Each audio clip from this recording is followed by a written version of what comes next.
अस्सलाम वालेकुम वरहमतुल्लाहि वबरकातुहू। नाज़रीन, जैसा कि आप जानते हैं कि हम हर रोज़ एक नए गेस्ट के साथ रहते हैं। तो फर्स्ट ऑफ ऑल मैं अपना इंट्रोडक्शन करवाता चलूँ। मेरा नाम मोहम्मद शबीर है। रेहान AISHU की तरफ से teacher training boot camp bachelor 23 का एक स्टूडेंट हूँ।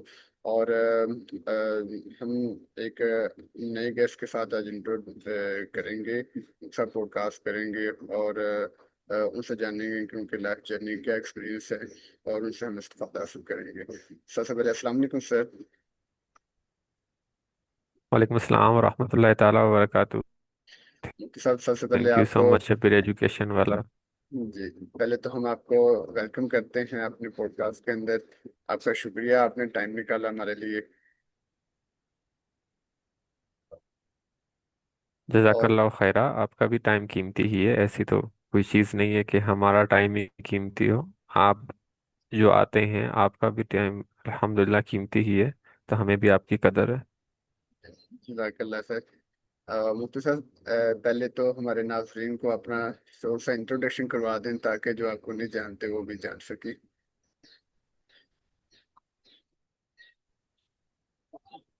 बस जो है, वहाँ पे अल्हम्दुलिल्लाह प्रिंसिपल हूँ। मैं भी 6 से 7 मंथ से। और मैं बेसिकली कोयटा से हूँ। और जो मेरी दीगर तालीमी असनाद हैं वो बलूचिस्तान और कराची, पंजाब, डिफरेंट सिटीज़ से हैं। और उसके साथ ही जो एक दीनी तसलसल है वो भी मुख्तलिफ शहरों से है, जिसमें कराची और पंजाब और कोयटा भी शामिल है। बेहतरीन सर। तो पहले तो सर आपके तालीमी कैरियर के हवाले से बात करेंगे कि आपने अपनी तालीम का आगाज़ किस शहर से किया और बेसिकली आप ताल्लुक स्टार्ट से कहाँ से है, बलूचिस्तान के कौन से मैं इलाके से? बेसिकली कोयटा से हूँ। और कोयटा बता और वहीं से हूँ मैं बेसिकली, और वहीं से ही तालीमी जो सरगर्मियाँ थी उनका आगाज़ हुआ। फिर स्कूल, फिर हिफ्ज़, और उसके साथ ही फिर आलिम और तखस्सुस और कॉलेज, यूनिवर्सिटी, सारी चीज़ें चलती रही। तो शुरू कोयटा से हुआ था। बेहतरीन। तो सर जो आपने स्टार्ट वहाँ से हिफज किया, हिफज कितनी अरसे के अंदर आपने कंप्लीट कर लिया था?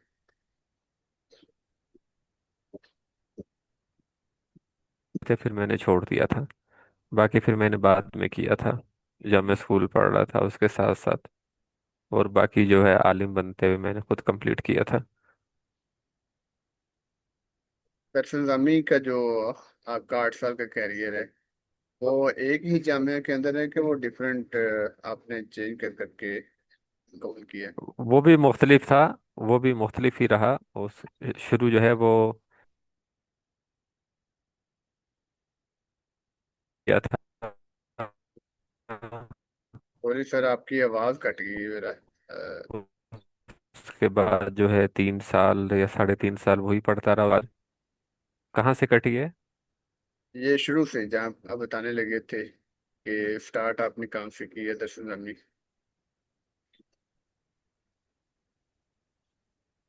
दस निज़ामी जो मैंने शुरू किया था वो कोयटा से शुरू किया था। उसमें फ़ारसी और अरेबिक की क्लासेस थी। तो वो 3 साढ़े 3 साल तक कंटिन्यू रहा। उसके बाद फिर जो है मैं दावत इस्लामी की तरफ आ गया, और वहाँ पे फिर जो उर्दू का सिस्टम था उसमें की। उसके बाद फिर नईमिया चला गया, वहाँ से किया। तो मुख्तलिफ जामियात में जो है ना फ़ायदा हुआ। जामिया नईमिया लाहौर की बात कर रहे हैं आप? कराची। कराची में जहाँ मुफ्ती मुनीवर मौलवी साहब होते हैं?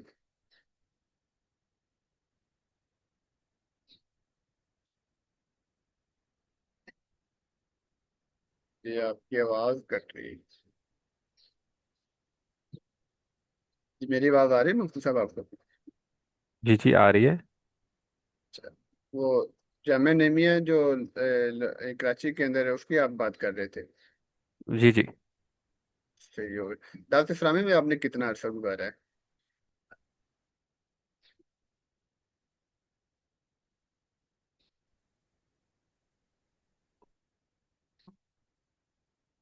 शायद आपकी तरफ से और जिसमें 12 इंटरनेट का बाकी शायद इशू है आपकी जो साइड।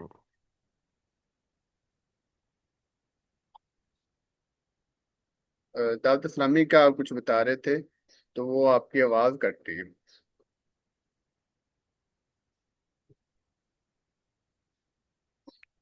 दावत इस्लामी का जो है वो तकरीबन 4 साल था। और जो बाकायदा दस निज़ामी वहाँ से की थी। और उसमें 12 माह भी था। वो भी दौरान जामिया ही किया था। जी। तो मरकज़ दावत इस्लामी का जो है कराची में, वहीं पे मैंने तदरीस तदरीस नहीं, अपनी जो क्लासेस थी वहीं से ली थी मैंने। तो उसके बाद फिर 4 साल का अरसा आपने उधर गुजारा। जामिया नईमिया में कितनी अरसा आपने जमा की है? मौकूफ़ अलैह और दौरा हदीस जो है वो वहाँ पे सर्व हुआ था। ठीक हो। मतलब आपकी जो दस्तार हुई है दौरा हदीस की, वो जामिया नईमिया में आके हुई है। जी जी बिल्कुल। 10 साल के प्रोग्राम में मैं शामिल नहीं हुआ था, दीगर मसरूफियात की वजह से। लेकिन कोर्स जो है वो मुकम्मल तो हुआ आपके था अल्हम्दुलिल्लाह। उसके बाद तो तखस्सुस काफ़ी आप। अच्छे नंबर आ गए थे। माशाल्लाह। तखस्सुस के लिए आपने कहाँ पे एडमिशन लिया है?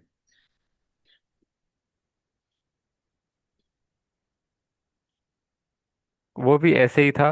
वो उसमें जो वापस कोयटा से आके भी यहाँ से भी मुकम्मल किया था। सही। मतलब आप तखस्सुस जो है आपने कोयटा से की है?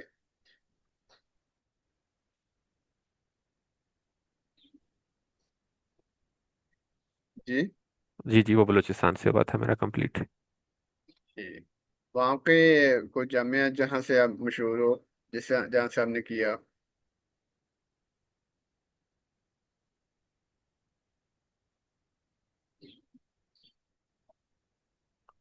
जी मुफ्ती साहब, वो मैं ये पूछ रहा था तखस्सुस जो आपने यहाँ पे हमारा जिस। जामिया जामिया इस्लामिया नूरिया के नाम से अच्छा अच्छा।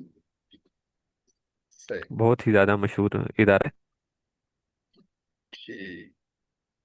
वो जो एक मुफ्ती साहब हैं गालिबन, तंजीम में भी हैं शायद, वही उन्हीं का तो नहीं अदारा?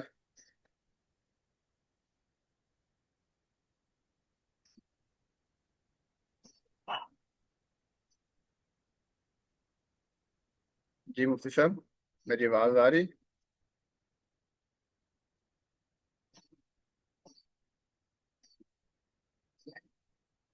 आपकी साइड पे ना आवाज़ का शायद या सिग्नल का मसला है या कोई आवाज़ का इशू है। आवाज़ रुक जाती है आपकी साइड से। जी जी, जैसे आप फरमा रहे हैं तो ऐसे कैसे पता चलेगा कि आप किसकी बात कर रहे हैं? जी। तो मैं बात मुझसे रहे ना तो फिर मेरा वो बात करने में मजा आता है। वो सिग्नल का शायद आपकी साइड इशू बन रहा है। इधर से तो मेरी अगर आवाज़ ठीक आ रही है तो फिर शायद आपकी तरफ से इशू है सिग्नल का।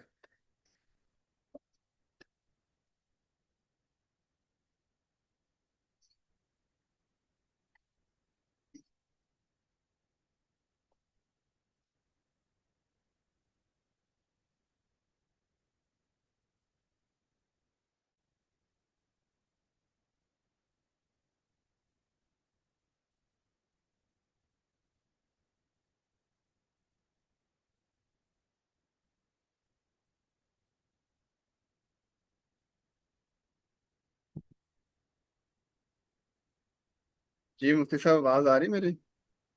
जी जी आ रही है। वो दरमियान में शायद सिग्नल का इशू हो गया था। अच्छा, हम बात कर रहे थे आपके तखस्सुस के बारे में। तो सर आपने तखस्सुस कौन से फील्ड में किया? तखस्सुस फिक्र में किया, हदीस में किया, किस में किया? तखस्सुस फिल फिक्र को अल्हम्दुलिल्लाह।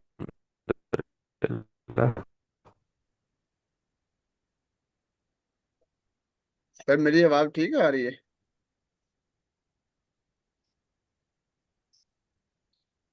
पहले कट रही थी काफी, अभी ठीक आ रही है। आपकी साइड से कट रही है अभी। अ, शायद अब मेरे ख्याल में ठीक है। अच्छा। तो ज़रा दोबारा रिपीट कर सकते हैं? वो तखस्सुस किस में आप कर रहे हैं?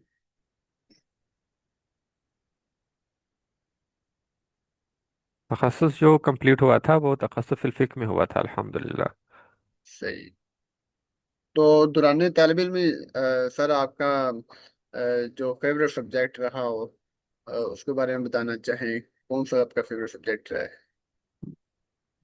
मंतिक फलसफा बलागत इसमें इंटरेस्ट था। जी। तो इसमें सर आपने कोई अपने पर्सनल कोई नोट्स वगैरह भी कोई लिख के शाया वगैरह करवाए हैं, जूनियर वगैरह को नहीं, दिए? किसी भी तरह का कोई काम भी शाया वगैरह नहीं कराया था, सिर्फ पढ़ने पे तवज्जो थी। और सिर्फ पढ़ते थे, और जो भी सिलेबस था उससे बाहर नहीं निकलते थे कभी भी। ज़रूरत ही नहीं थी बाहर चीज़ों में निकलने की, जो उस्ताज़ा पढ़ा रहे हैं वही काफ़ी है ना। जी जी। अगर खुद पढ़ना है तो फिर हम जामिया में दाल खाने क्यों गए हैं? नहीं ठीक नहीं है ना, ऐसे अगर हम कहीं पे मदरसे में गए हैं तो फिर वही हमारे लिए वो अक्ल कुल होते हैं, जितना वो कह देते हैं फरमा भर देते हैं बस, उसी को मानने में ही बरकत होती है। बाकी थे हमारे साथ के तलबा जो बाकी सारी चीज़ों में या दूसरा मुताला ये वो चीज़ें थी, तो लेकिन अभी वो हम देख रहे हैं किसी काम के, हम भी किसी काम के नहीं है वैसे। लेकिन वो जो है, क्योंकि असातिज़ा कुछ और चाह रहे हैं, बच्चा कुछ और चाह रहा है, तो फिर आप जामिया में गए क्यों हो? ये जी हर इदारे के लिए बात होती है कि अगर आप को असातिज़ा की बात पसंद नहीं है, आपने अगर असातिज़ा को फॉलो करना नहीं, या वहाँ का रोड मैप या सिलेबस या जो भी है अगर आपने फॉलो नहीं करना, तो फिर आप उस इदारे में क्या कर रहे हैं? तो वो जी। फिर एक बेबरकती वाला माहौल, बेअदबी वाला माहौल शुरू हो जाता है। चाहे असातिज़ा आगे से शो करवा रहे हो नहीं करवा रहे हो, समझ तो सबको आ रही होती है कि ऐसे। बच्चा क्या चाह रहा है और असातिज़ा क्या चाह रहे हैं। तो ये ऐसे ही है जैसे रेहान स्कूल में भी आप देख रहे हैं। अब आप ये चीज़ें ना करें तो फिर हमारे आने का फ़ायदा नहीं है ना, क्योंकि ऐसे। जो सारा रोड मैप है, सिलेबस है, अब आप फॉलो करना है। अब आ गए हैं तो जब तक रहेंगे तो डेफिनेटली हर चीज़ फॉलो करनी पड़ेगी। जब नहीं करनी तो फिर साइड पे हटे, अपने काम करें। तो जामिया में भी ऐसे ही होता है। तो बहुत से तलबा जो होते हैं वो इस तरह की मसरूफियात में चले जाते हैं कि भी हम खुद मुताला कर लेंगे या दूसरी किताबें पढ़ लेंगे, जैसे शुरुआत बच्चे ले आते हैं अपनी तरफ से, जबकि असाजा कह रहे होते हैं भी आप भी सरफी नहवी जो है ना इनकी जी जी। तरकीबों वगैरह में इन्वॉल्व हो जाएं, वहाँ पे तवज्जो करें, और जो डिक्शनरियाँ हैं उनको यूज़ कर लेके बच्चे जो है वो उर्दू के रिसाले या किताबें या इस तरह की चीज़ें भी चल रही होती हैं। सही। तो और इबारात का जैसे होता है कि भी आपने ऐसी किताब नहीं, आसान है, पीडीएफ में सब कुछ मिल जाता है, खारिज में किताब की ज़रूरत भी नहीं है। तो सारे एराब लगे हुए होते हैं, तो ये सब चीज़ें चल रही होती हैं। तो टाइम पास करना नहीं होता ना किसी भी इदारे में है। तो असाजा ने जो जेन बनाया था वो ये था कि आप यहाँ टाइम पास करने के लिए नहीं आए हैं। आपने अगर अपने पेरेंट्स को, अपने वालिदैन को, दोस्त अहबाब रिश्तेदारों को, या जो भी आपसे, जिनके भी आप करीब रहना चाहते हैं किसी भी वजह से, चाहे वो खून के रिश्ते हों या नहीं हो, लेकिन ये है कि आप उसको फुलफिल करें, जो भी आपके डिज़ायर्स हैं, ख्वाहिशात हैं, वो आप जो है, जो मकसद है उस पे आप लाएं, ताकि आपको फ़ायदा ज़्यादा हो। तो अल्हम्दुलिल्लाह वहीं पे जुड़े रहे, तो बाहर जाने की ज़रूरत ही नहीं पड़ी किसी। हाँ, बाकी अदीब अरबी, आलिम अरबी, फाजिल अरबी, वो असातिज़ा की तरफ से इजाज़त थी तो वो भी कर ली हमने। बाकी उन्हीं के साथ साथ ही मदारिस में लैब्स भी थी, वहाँ पे हमने कोडिंग, हैकिंग और इस तरह की चीज़ें, सी प्लस प्लस, जावा, पाइथन, ये चीज़ें भी सीख ली। और बाकी डच, जी। फ्रेंच, इंग्लिश, ये चीज़ें भी थोड़ी सी उन्होंने हमें कहा कि अगर आपको आती हैं तो आप ट्रांसलेट कर लें बुक्स में। तो वो भी दावत इस्लामी के अंदर जब थे तो वहाँ पे इन सरगर्मियों में भी मुलविस रहे, लेकिन जहाँ भी मुलविस रहे वो असातिज़ा के मशवरे से, असातिज़ा की मर्ज़ी से ही रहे।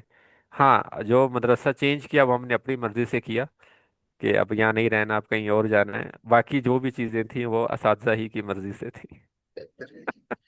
सही है।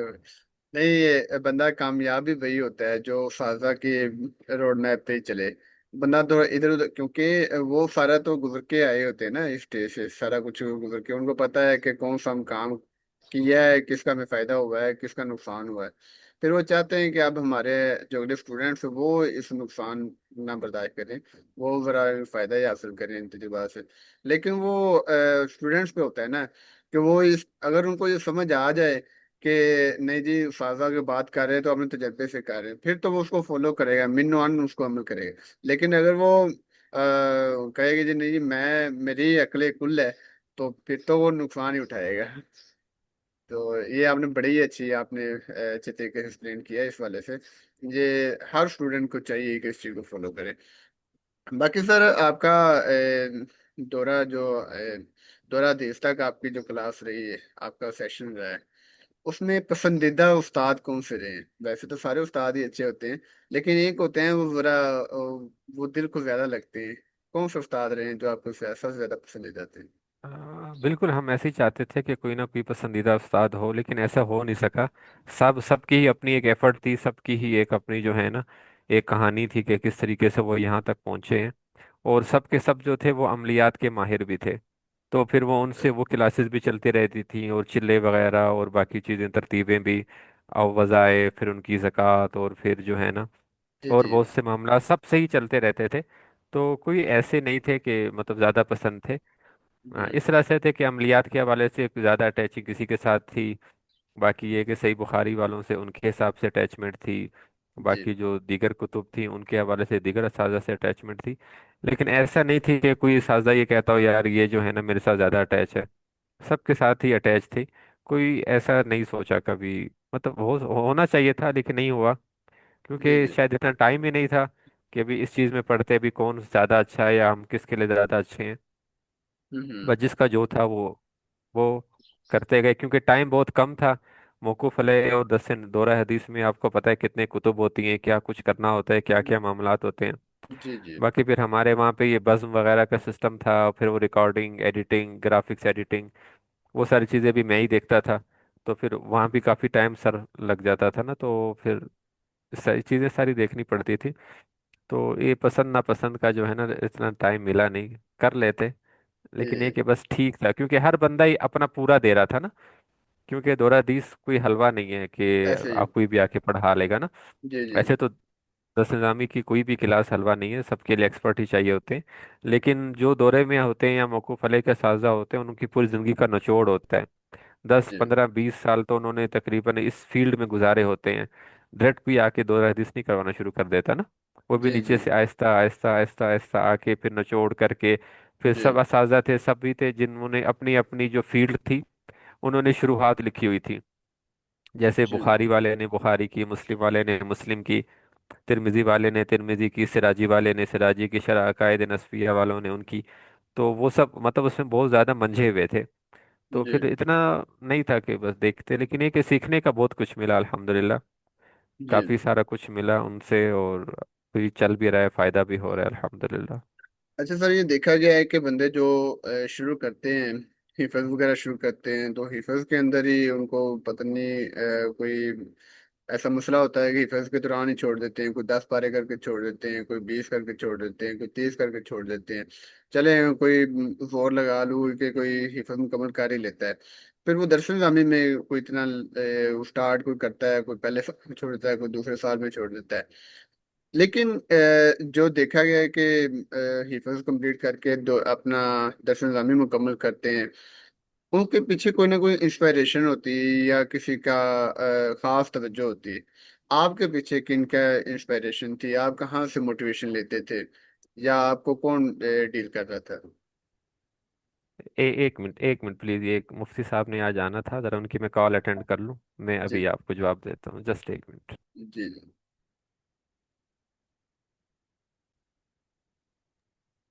जी जी। तो क्या फरमा रहे थे, प्लीज रिपीट कीजिएगा। आप बैठे, मैं आ रहा हूँ बस। जी, मैं वो मोटिवेशन के वाले से बात कर रहा था कि आपको मोटिवेशन कहाँ से मिलती रही कि इतना लंबा आपने सफर किया तालीम का? क्योंकि मैं आया खुद इस फील्ड में अपनी मर्जी से था ना, पेरेंट्स की मर्जी से नहीं आया था कि हम्म। या उन्होंने ज़बरदस्ती की हो या भेजा हो या जो भी था। बस एक चीज़ थी, वो इस तरह से था कि जब मैं वो करता था, मतलब मैट्रिक से पहले, तो एक टीचर थे जो हर बात पे हमें हदीस वगैरह सुनाते थे। कोई भी बात होती थी तो वो जो है ना उस पे फलां ठक करके हदीस बता देते थे कि भाई ये हदीस है, ये ऐसे है, वो ऐसे है। तो मुझे एक वो फील होता था कि यार ये देखिए इनको इतनी ज़्यादा हदीसें आती है, मुझे कुछ भी नहीं आता। मतलब जो भी चीज़ हो, लड़ाई हो, झगड़ा हो, पढ़ाई हो, वालिदैन की बात हो, किसी भी किस्म की कोई भी अगर बात चलती ना, वो जी जी पहले हदीस बता देते थे। तो वो एक चीज़ मुझे पिन होती थी कि भाई ये देखें ये क्या सिलसिला है ना, क्या हिसाब किताब है। मुझे भी तो ऐसा होना चाहिए, मैं भी तो मुसलमान ही हूँ, ये कोई अलग चीज़ तो नहीं है। जी तो वो एक चीज़ थी जो अंदर से ना लगती थी यार मुझे भी ये इल्म आना चाहिए। तो फिर मैंने उनसे पूछा एक दफ़ा कि भी ये चीज़ें कैसे आती हैं, तो खैर वो तो आलिम नहीं थे, लेकिन उन्होंने कहा ये ना आलिम बनने के बाद आती हैं। तो बस वो जी चीज़ एक दिल में बैठ गई थी, अच्छा आलिम हो तो फिर बंदे को ये सब चीज़ें भी आ जाती हैं। उस वक्त होगी 7 8 में, बंदा कि बच्चा कितने साल का होता है। जी जी। उसके बाद फिर जो 9 10 का जो था उसमें मेरा सैरोज़ों का था, मैं देवबंदियों के साथ था। तो 9वीं 10वीं जो है मैंने काफ़ी सारे सैरोज़े लगाए। तो उसके अंदर भी ना कुछ मैंने देखा, जब हम जाते थे हमारे जो क्या कहते हैं, मतलब उनके जो भी काफिले होते हैं, हाँ तो जी। वो तो कुछ और ही कहते हैं, तो वहां जाते थे तो उधर फिर जो है ना, उधर भी वो बच्चे मदारिस वो वही किताबें फारसी की और अरबी की रट्टा लगाना याद करना, अबाबु सर्फ तहसीर अबाबु सर्फ, और इसका की सर्फ की जो इब्तदाई किताबें और नाहमीर, इसका वो और याद कर रहे होते थे। तो वो पश्तो में हमारे यहाँ कोयटा में जो है ना 10 नामी पश्तो में भी होती है। जी तो जी। बच्चे पश्तो में करते थे, तो वो भी मुझे एक अजीब सा लगा कि यार ये क्या है। तो फिर मैंने पूछा, मुझे नहीं आती थी उस वक्त पश्तो, और मैंने जो हमारे साथ दूसरे साथी थे उससे कहा यार ये पता करो ये क्या है। तो उसने उसे पूछा, अब छोटा सा बच्चा था 8 9 साल का, वो ना पढ़ी जा रहा था पढ़ी जा रहा था, तो उसने कहा कि ना ये आलिम बनने का तरीका है, तो ये आलिम बनने की पहली किताब है। तो हम्म। मेरा भाई भी आलिम है, अबू भी आलिम है, तो मैं भी आलिम बन रहा हूँ। तो स्कूल वगैरह में नहीं जाता, मैं यहीं आके पढ़ता हूँ। तो ये मैंने याद करने हैं, तो वो जितना समझा सका उसने बता दिया।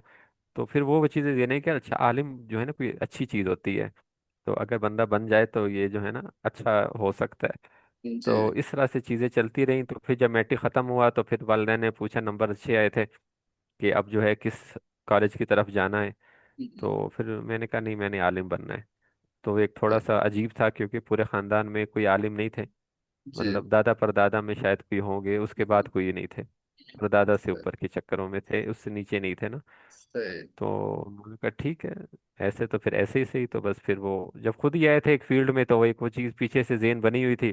जी। तो सबसे पहले तो आके पता चला कि भाई जिस वजह से हमारा ज़हन बना है वही निस्बतें सही नहीं थी, तो वो हमने सेट की सबसे पहले, कि यार बेहतरीन। ये क्या हो रहा था। जी जी। क्योंकि हिफ्स तो उसी चक्करों में ही हुआ था ना पहले, वो तो हम्म। ठीक था। बाद में वो जो सही। हल्का तब्दील हुआ, बाद में फिर बाद बहुत मुखालफतें भी हुई उस तरफ से, क्योंकि 2 साल वहाँ गुजारा था, जी जी। कि उनकी तरफ से ख्वातीन की तरफ से भी वो घर में आके भी ये क्या हुआ, आप लोगों ने कान डाल दिया। उन्होंने कहा भी हमारा हाँ। तो बैकग्राउंड यही था और यही चलता है, और इसी हम्म। में ही जाना है उसने, तो और यही सही। चलता रहेगा। तो बस वो फिर हो गया, एक थोड़ी वक्त सी की चीजें मुश्किल। होती हैं। हाँ जी, स्टार्ट में थोड़ी सी मुश्किल होती है, बाद में बंदा जब एक दफा सेटल हो जाता है तो फिर कोई नहीं पूछता, फिर कहते हैं चलो ठीक है। तो स्टार्ट में बस थोड़ी वो सी हर्डल्स होती हैं। तो अच्छा, ये था आपका माशाल्लाह दरस नज़ामी का सारा सफर, बड़ा ही खूबसूरत गुजरा। तो सर आपने दरस नज़ामी के दौरान ही आप बता रहे हैं कि ग्राफिक डिजाइनिंग वगैरह ये सारा कुछ आप देख रहे थे, इस चीज में इंटरेस्ट कैसे आपका आया? जो है बिल्कुल मैंने भी देखा है कि ना लोग जो हैं दो हदीस से भी छोड़ जाते हैं। मेरे अपने दोस्त थे, अपने ही इलाके के हैं, यही बलूचिस्तान के, उन्होंने दावत इस्लामी से छोड़ा दौरा हदीस में जाके। जबकि अब इतना ज़्यादा पढ़ के दौरा हदीस से छोड़ने की क्या तुक बनता है। हाँ लेकिन जी। फ़र्क नहीं पड़ता, कभी कभी ऐसे हमें नाज़मीन मिल जाते हैं, मुदर्रिसीन मिल जाते हैं, असातिज़ा मिल जाते हैं, जो हमें जो है ना पंच करते हैं, पिन करते हैं, हमें आगे बढ़ने नहीं देते। ऐसी चीज़ें भी होती हैं, बिल्कुल होती हैं, हर जगह पे इंसान है। हम्म। तो मलाइका नहीं है, कोई अंबिया कराम नहीं बैठे हुए। तो ऐसे बहुत सी चीज़ें होती हैं, बहुत सी चीज़ें ऐसी होती हैं जो टीचर कर तो नहीं रहा होता, लेकिन बच्चे को फील हो रहा होता है कि ऐसे। नहीं यार ये मुझे इस वजह से कह रहा है, ये इसका तो यही मकसद है, और ये है तो वो है। तो हैं कई मेरे ऐसे दोस्त जिन्होंने मौकूफ़ अली से छोड़ दिया। तो शुरू में तो बहुतों ने छोड़ा ना, जी जी। ओला सानिया सालसा राबिया खामसा सादसा, ये तो चलो चलता रहता है। जी जी। लेकिन मौकूफ अलह में और दौरे में आके बिल्कुल छोड़ना, वो एक बहुत चीज लगती है। तो दौरे का बच्चा मतलब घास नहीं खा रहा होता, तो अगर दौरे का ऐसे। बच्चा शिकायत कर रहा है कि यार टीचर ऐसा है और मैं इस वजह से छोड़ के जा रहा हूँ, तो फिर बात मानने वाली बनती तो है कि हाँ यार इसके साथ ना कोई चक्कर हुआ है। लेकिन जी खैर है, कोई बात नहीं, आलिम ये कोई असनाद कोई ऐसी वो चीज़ें नहीं है कि जिसके बगैर जो है ना ये कोई जन्नत के परवाने हैं। जी जी। मेन चीज़ ऐसे। तो तकवा है। हाँ ठीक है, जी। मुत्तुका वन्नुका बनने के लिए जो है ना, अगर हम्म। आप दुनिया के अंदर भी सही तरह से रहें तो फिर भी आप मुत्तुका बन्नुका ही हैं। तो ऐसे। ये ज़ाहरी चीज़ें तो फतवों जी। के लिए है ना, अल्लाह तो दिल पे जानता है, नियत तो जी। मोमिन खैर मिन अमली है। हमारे। लेकिन ये कि ये चीज़ें फिर मुझे भी फील हुआ, लेकिन खैर हम इन चीज़ों में नहीं पढ़ते थे क्योंकि टाइम ही नहीं मिलता था। जब जी वहां से फारिग हुए, बिल्कुल अलग हुए, फिर प्रैक्टिकल फील्ड में आए, फिर वो चीज़ें हमें ज़माने तालिब इल्मी की याद आती थी कि यार वो बच्चा इसलिए छोड़ के गया था, तो अब मैंने ये बात नहीं करनी, या मैंने किसी से ऐसा रवैया नहीं रखना, या मैंने किसी को ऐसे फील नहीं होने देना। तो वो सब चीज़ें एक सीखने का मरहला था, तजर्बा जी था। तो वो सब चीज़ों से हमने फ़ायदा हासिल किया। लेकिन ये कि वो भी कहीं ना कहीं लगे हुए हैं, ऐसा नहीं है कि जिन्होंने दो हदीस से छोड़ा है, मौकूफ अलैह से छोड़ा, तखस्सुस में छोड़ गए कितने बच्चे, तखस्सुस साल अव्वल से चले गए, जी तखस्सुस साल दोम तो आखिरी होता है, वहां से निकल गए कि नहीं यार हमने नहीं पढ़ना, बस हमारा जो है ना बदजन हो गए हैं, ये है वो है जो भी है। लेकिन ये कि वो भी खाना तो सबको, अब देखिए हम यहाँ पे बैठ के हैं, जैसे भी इस दुनिया में जरिए माश तो है ना हमारा। अब ऐसे। ऐसा तो नहीं जो जो अफ्रीका के जंगलों में झींगा लाला कर रहे हैं वो मर रहे हैं भूख से, हाँ रिस्क तो जी। उनको भी मिल ही रहा है ना, बिल्कुल। उनके हिसाब से उनका जी लेन देन जी। तो सारा कुछ चल ही रहा है। तो बिल्कुल। दरस निज़ामी हो या हिफ्ज हो या ना हो, इसमें बस ये है कि ज़बरदस्ती नहीं होनी चाहिए। बच्चा अगर खुद से कर रहा है तो ठीक है, ज़बरदस्ती है तो फिर होगा भी नहीं। फिर ये है जी कि जो हिफ्ज करके भूल जाएगा उसके सर को पत्थर से कुचला जाएगा, तो उसका सबब तो उसके वालिदैन बन रहे हैं ना, कि जी जी। वालिदैन ने उसको ज़बरदस्ती करवाया, तो फिर उनका सर भी बाकायदा कुचला जाना चाहिए। जब बच्चे का जी कुछ, जब एक बच्चे की कैपेसिटी नहीं है तो ये कोई फराइज उलूम तो नहीं है ना कि आपने जो है पूरा कुरान हिफ्ज करना है या पूरी जी दरस जी निज़ामी जो है वो करनी है। तो जितने फराइज उलूम है बिल्कुल वो आप करें, उसके लिए हदीस में है कि आप मार के सिखाएं, मार के पढ़ाएं, जो फराइज उलूम है। लेकिन जी जब जी। फराइज उलूम से ज़्यादा हो जाता है तो फिर वो फिर चीज़ें कंट्रोल करना अगर बच्चे के लिए मुमकिन नहीं है तो वालिदैन को ज़बरदस्ती नहीं करनी चाहिए। आखिरी बेहतर। अम्मा पारा आधा भी हिफ्ज कर लिया है तो वो उसकी मगफिरत के लिए काफ़ी है, अगर उसको याद करता है, अमल करता है। जी। साहबा कराम अलैहिम रिजवान भी तो ऐसे ही थे ना, अब सबको पता है दुनिया हाँ। में कि वो अगली आयत नहीं पढ़ते थे जब तक उसको कमा हक्कू उस पे अमल ना कर लेते, उसकी जो है ना छानबीन ना कर लेते। तो हम जी पूरा जो है टकरे मार मार के क्या कर लेते हैं, और ऐसे भी ज्यादा हुफाज तो क़यामत की निशानी है। हदीस है जी तो सही ऐसे। और जी। हुफाज ही हमें माशरे में जो है ना बेरा रबी ज्यादा नजर आ रहे हैं। मतलब ऐसे। दूसरे भी हैं ही हैं, लेकिन जब एक सिलसिला दीन से जुड़ जाता है तो वो ज्यादा नुमायां हो जाता है, क्योंकि ऐसे। हम ऐसे हैं जैसे हमने सफेद सूट पहना हुआ है, तो जी सफेद जी। सूट पे वो दाग जो है वो फौरन नजर आ जाता है। आ जाते हैं नजर। बाकी दुनियादार भी इतने अच्छे नहीं है, लेकिन ये कि गौस कुतुब अब्दाल हम भी नहीं है ना।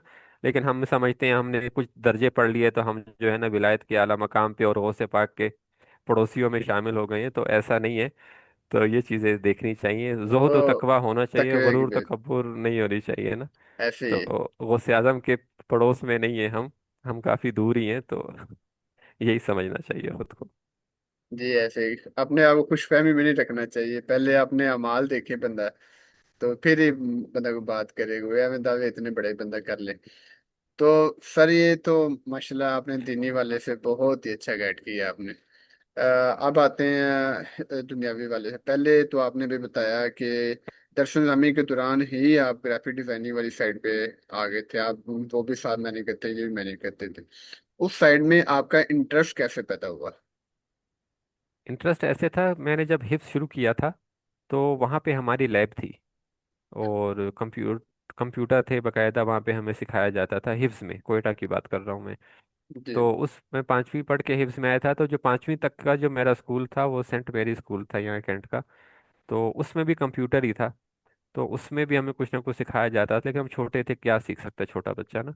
जी लेकिन ये कि वो शुरू से ही लेन देन हमारा कंप्यूटर टेक्नोलॉजी से ही रहा। और फिर ये कि हमारे साथ बॉर्डर लगता है चमन का, तो वहाँ से जो है ना ये जितनी भी टेक्निकल चीज़ें हैं वो आ जाती थी विदाउट टैक्स के, तो वो सस्ती मिलती थी यहाँ पे।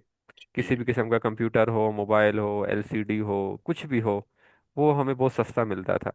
तो इसलिए फिर वो जल्दी चीज़ भी आ जाती थी, हम यूज़ भी कर लेते थे।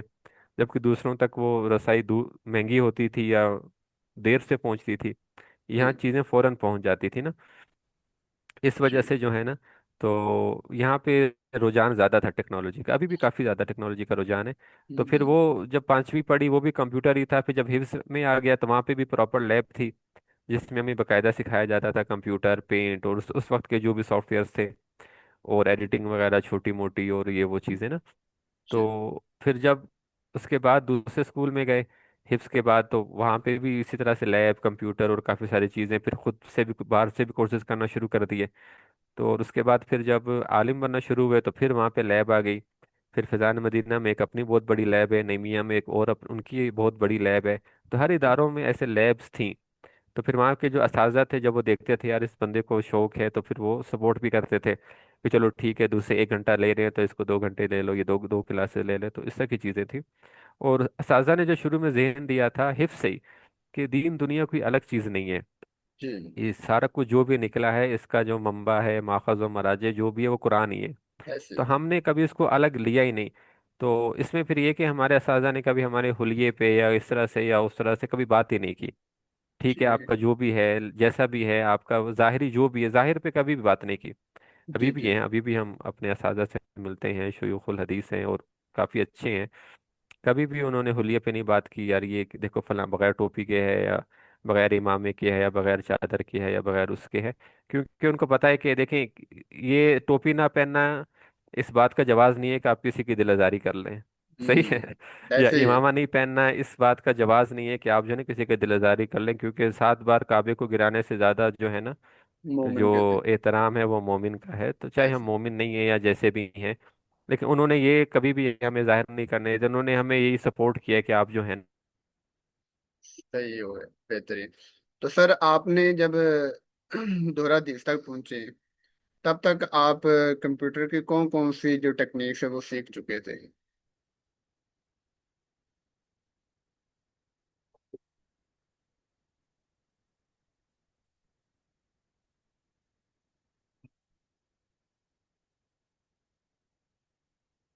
मेरी आवाज आ रही सर?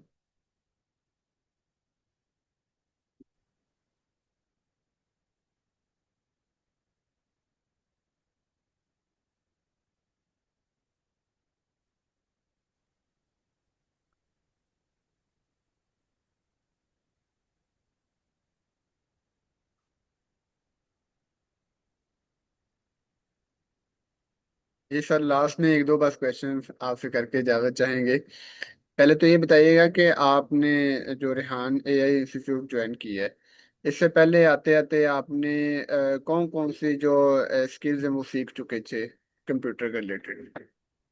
कंप्यूटर में तो एआई के हवाले से तो इतना नहीं था एक्सपीरियंस, लेकिन ये कि हम अपने इंडिविजुअली या अपने जो भी हम इदारे थे दीगर कॉलेजेस में या स्कूल्स में प्रिंसिपल पे, तो वहाँ पे हमें जो भी ज़रूरत होती थी तो हम उतना काम कर लेते थे। लेकिन ऐसा नहीं था कि हर काम ही जो है ना हम यहाँ से कर रहे हों। ऐसा बिल्कुल भी नहीं था कि हर काम जो है ना हम वहाँ से कर रहे हों, क्या कहते हैं, एआई से कर रहे हो। लेकिन जब से हम यहाँ पे आए हैं तो हर काम ही हमने जो है ना एआई से शुरू कर दिया है।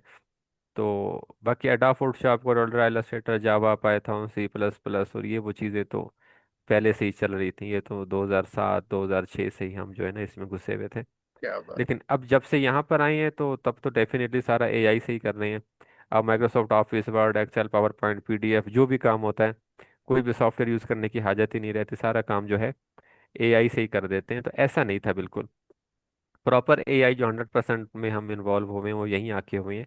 उससे पहले वो दीगर सॉफ्टवेयर भी साथ साथ चल रहे थे, क्योंकि हमें यही लगता था कि अभी ये सॉफ्टवेयर की जगह कोई नहीं ले सकता। जैसे हर जमाने में एक चीज़ होती है कि इसका कोई नेमुल बदल नहीं हो सकता, लेकिन डेफिनेटली हर चीज़ का नेमुल बदल आ जाता है। जी तो टेक ने टेक को पीछे कर दिया। तो अब एआई से जितनी जल्दी हम वो काम कर लेते हैं, पहले हम हफ्तों में कर रहे होते थे, अभी वो मिनटों में कर लेते हैं। तो फिर जी। हमें क्या ज़रूरत है दीगर सॉफ्टवेयर यूज़ करने की। तो वो बेहतर। यहीं पे आके हमने प्रॉपर यूज़ करना सर शुरू किया। आपने एक लास्ट क्वेश्चन, और इसी के साथ हम इजाजत चाहेंगे। आपने मदारस का भी सारा देखा माहौल, स्कूल का भी पढ़े, फिर एआई भी अभी सीख ली, साथ में आपने सारी कोडिंग वगैरह की सारी लैंग्वेज वगैरह भी सीखी। अब क्या मतलब नौजवानों को मशवरा देंगे कि वो जो मदारिस के लोग हैं, खास तौर पर वो, और जो चले मदरसे में नहीं भी पढ़ते उनको भी ज़रा एक कंबाइन मैसेज दें कि वो किस तरीके से अपनी स्टडी को लेकर चलें तो उनको फ्यूचर में फ़ायदा होगा, वो फ्यूचर के अंदर अपने पाँव पे खुद खड़े हो सकेंगे।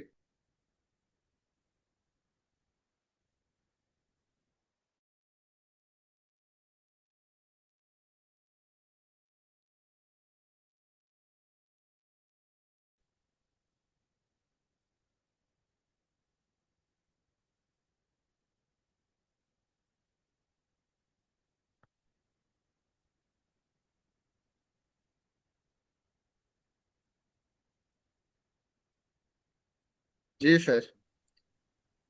जी जी, आपकी आवाज़ काफ़ी सारी कट गई थी, जो भी आपने कोई क्वेश्चन किया था ना मदारिस स्कूल का कुछ इस तरह से, तो बहुत ज़्यादा हाँ आवाज़ कट गई थी।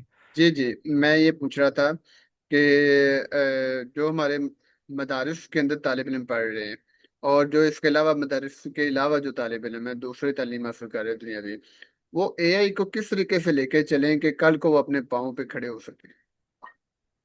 देखिए आजकल जो बच्चों में ये सोच है ना, मैं स्कूल में एक दरवाजे से घुसूंगा तो दूसरे से जब मैं निकलूंगा तो मेरे जेब में डॉलर होंगे, तो ये जो सोच है बच्चों को आगे नहीं बढ़ने देती।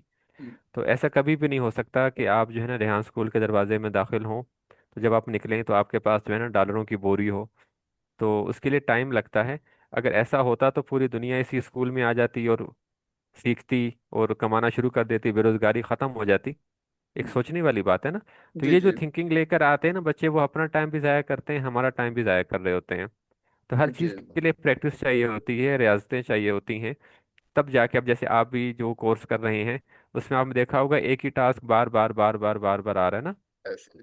थोड़ा सा चेंजिंग होके, ताकि आप जो है ना स्किल आपका अपनी इसमें क्रिएटिविटी ऐड करें। अब बच्चों का जो है ना यहाँ पे हिसाब बिल्कुल अलग है। वो क्या करते हैं, कॉपी पेस्ट कर रहे हैं बस, ठीक है वहां से उठाया वहां पे डाल दिया बन गया। अबे तो आपकी ये चीज़ कोई खरीदेगा क्या? आगे हम्म। लोग क्या हैं? जी जी। आपके जो कस्टमर्स हैं वो कौन है? भेड़ बकरियां हैं, गधे हैं, जानवर हैं, कौन है? वो एक्सपर्ट होंगे ना। उन्होंने फ्रीलांसिंग की मार्केट देखी होगी कि भी लोग क्या कर रहे हैं, क्या बेच रहे हैं, क्या बना रहे हैं, क्या रेट है। सब कुछ मैनेज होके ही आपसे कोई डील करेगा ना। कोई भी ऐसे। क्लाइंट आपके पास आएगा तो वो डायरेक्ट आपके पास तो लॉन्च नहीं होगा। वो जी तो जी। दुनिया देख कर आ रहा होगा भी, हाँ भी क्या है, क्या बारीकियां हैं, कितना अच्छा ये बनाता है, कितना अच्छा ये हिसाब किताब है। तो जी बच्चे ये सीखने के लिए राजी नहीं है, बस वो कॉपी पेस्ट करके जो है ना, मैंने 10 कर लिए, मैंने 15 टास्क कर लिए, मैंने 20 टास्क आज कर लिए, मैंने इतने टास्क कर लिए, लेकिन क्रिएटिविटी उसमें जीरो है बिल्कुल। तो ऐसे तो सिस्टम चल ही नहीं सकता। ऐसे। बच्चे जब तक इसको सीरियस, ये देखिए बिजनेस है। अब बिजनेस को आप कितना टाइम देंगे? अगर मैं दुकान खोलता हूँ और 5 मिनट कोई ग्राहक नहीं आता तो मैं दुकान बंद थोड़ी कर दूंगा। मैं तो ऐसे। सारा दिन बैठूंगा ना वहाँ पे, कोई आ जाए कोई आ जाए कोई आ जाए, एफर्ट करता जी रहूंगा।